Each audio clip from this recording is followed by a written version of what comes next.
Something happened to you that you wanted to erase. A diagnosis, a betrayal, failure, a death, and every fiber of your being rejected. You spent months, maybe years, wishing it hadn't happened, fighting it in your mind, replaying it, resenting it, and that resistance never once changed the outcome. It only added a second layer of suffering on top of the First, the event happened. Then you suffered from the event. Then you suffered again from refusing to accept that it happened. The Stoics discovered something 2,000 years ago that solves this completely, and it's so counterintuitive that most people who claim to practice it get it wrong. They called it loving your fate, and it's not what you think it is. If you want to understand the difference between merely accepting what happens to you and actually wanting it to happen, and why that difference changes everything, subscribe and hit the bell, because after this video, we're covering the 4 Stoic virtues, the only weapons character can't be taken from you. But first, Amor Fati. Here's something most people get wrong. Immediately, the exact Latin phrase, Amor Fati, does not appear anywhere in the surviving texts of Marcus Aurelius, Epictetus, or Seneca. The phrase itself was coined by Friedrich Nietzsche in his work The Gay Science, and stated most directly in his 1888 work, Ecce Homo, where he wrote, "My formula for greatness in a human being is a Amor Fati, that one wants nothing to be different, not forward, not backward, not in all eternity." Gave the concept its name, but the concept itself, the philosophical machinery underneath the phrase that belonged entirely to the Stoics. They built it first. He just had the better marketing. Marcus Aurelius described the exact same idea in his private journal written between roughly 170 and 180 AD, what we now call Meditations. He wrote, addressing the universe itself. Whatever is consonant with you is consonant with me. And in a separate passage, he described the ideal Stoic as one who loves and welcomes whatever happens to him and whatever his fate may bring, not tolerates, not survives, loves. This is the Emperor of Rome, a man facing the Antonine Plague, a pandemic that would eventually kill an estimated 5 million people across the empire, ongoing war on the Danube frontier, and the deaths of multiple of his own children, writing to himself that he should love these circumstances, not pretend they were good, love them as they actually were. This is where most modern interpretation of Amor Fati go wrong. They flatten it into toxic positivity. Everything happens for a reason. It's all part of a beautiful plan. That's not what the Stoics meant. And it's not what Nietzsche meant either. Amor Fati is not the belief that bad things are secretly good. It's something far more demanding. The decision to want exactly what happened, including the bad parts, without editing, without softening, without pretending the pain wasn't real. You don't convince yourself the diagnosis was a blessing. You accept that the diagnosis happened, that it was genuinely terrible, and that wanting it to be otherwise accomplishes nothing except additional suffering on top of an already difficult reality. Epictetus, writing in the Discourses around 108 AD, as recorded by his student Arian, gave the clearest practical formulation. He said, "Do not seek for things to happen the way you want them to. Rather, wish that what happens happen the way it happens, and you will be happy." Notice the structure of that sentence. He doesn't say accept what happens. He says wish for it. The verb matters enormously. Acceptance is passive, a grudging tolerance of what you cannot change.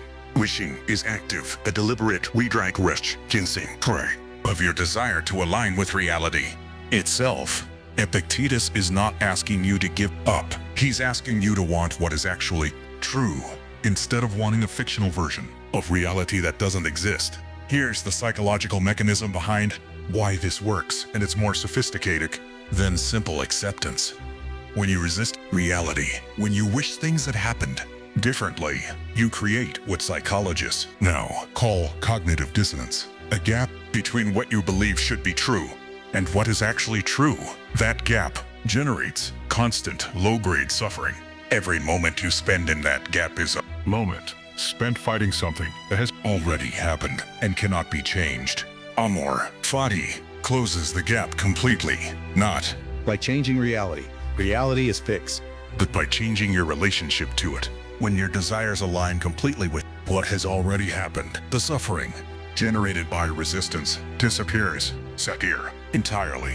What remains is whatever pain the event itself genuinely causes, which is real, and which Amor Fati never asks you to deny, minus the additional layer. The suffering caused by wishing it. Different. Let's be concrete about what this looks like. Your business failed. The Stoic Approach is not to pretend the failure was. secretly wonderful. It's to say, this happened.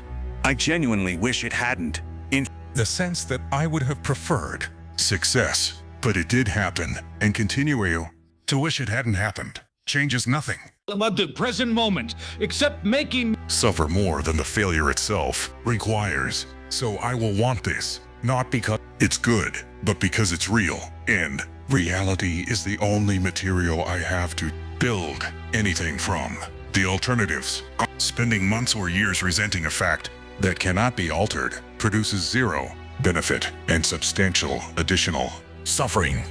Amor Fati isn't optimism, it's deficiency.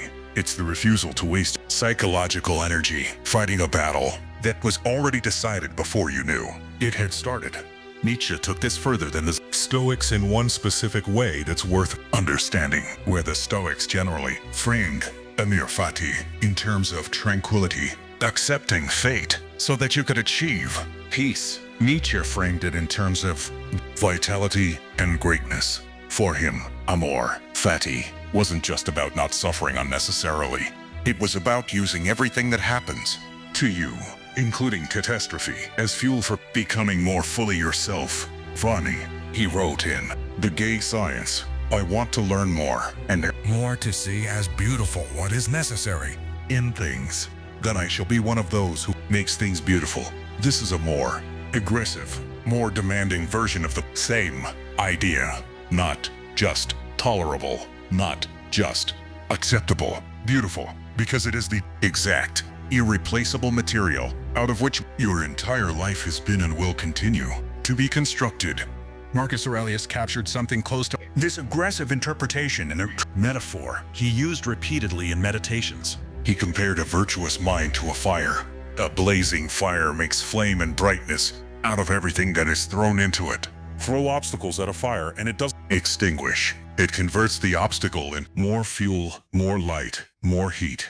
This is the deepest version of Amor Fati. Not merely accepting what happens to you, but treating every event, including disaster, as raw material that a sufficiently disciplined mind can convert into strength, into wisdom, into forward motion. The event itself doesn't change. Your relationship to it and what you build from it changes everything. It's a critical distinction the Stoics Insisted on that prevents Amor Fati from collapsing into fatalism or passivity. Wanting what happened is not the same as refusing to act to change what happens. Next, you can fully accept, fully want that your business failed, while simultaneously taking every available action to build a new one. Epictetus was explicit about this in the dichotomy of control. You accept fully the things outside your control, including the past, while putting complete effort into the things within your control, including your future actions. Amor Fati applies entirely to what has already happened and what is currently happening. it says nothing about Surrendering your effort toward what comes next.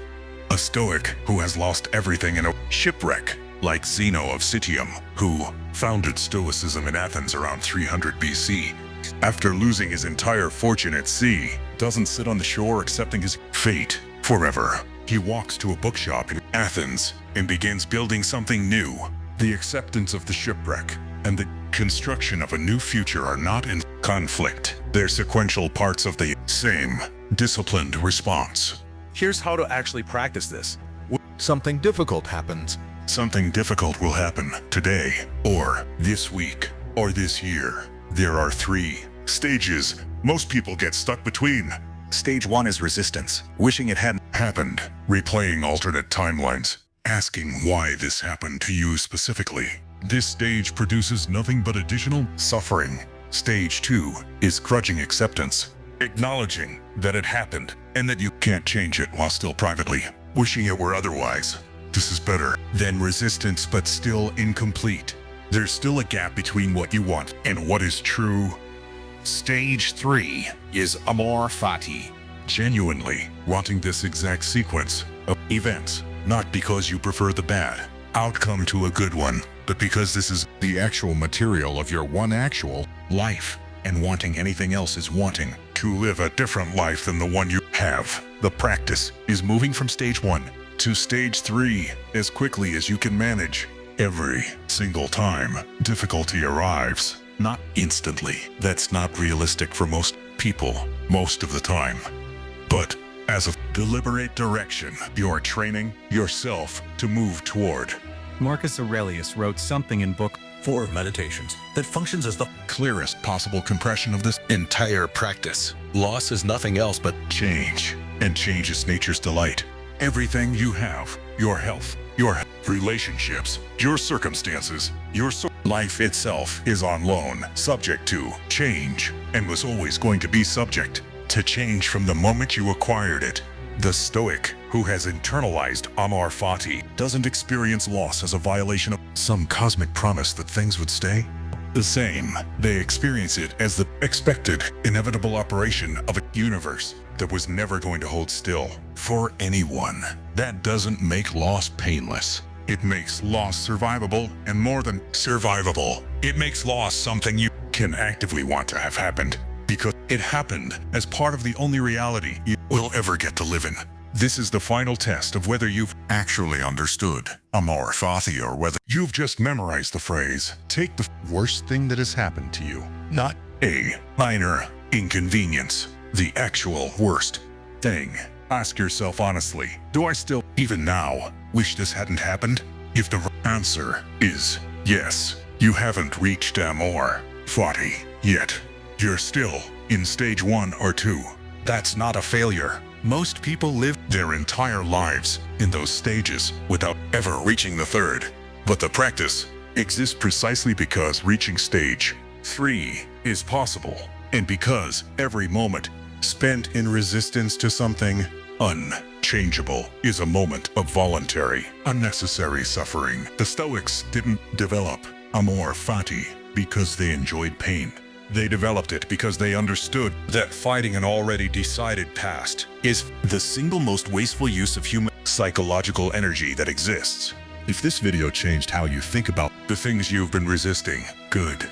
Subscribe and hit the bell. Next week, we're covering the 4 Stoic virtues: wisdom, courage, justice, and temperance. The only things the Stoics considered genuinely good, and the only weapons no external force can ever take from you. Because once you've learned to love what has already happened, the next step is building the character that determines what happens from here forward. See the game. Control the game.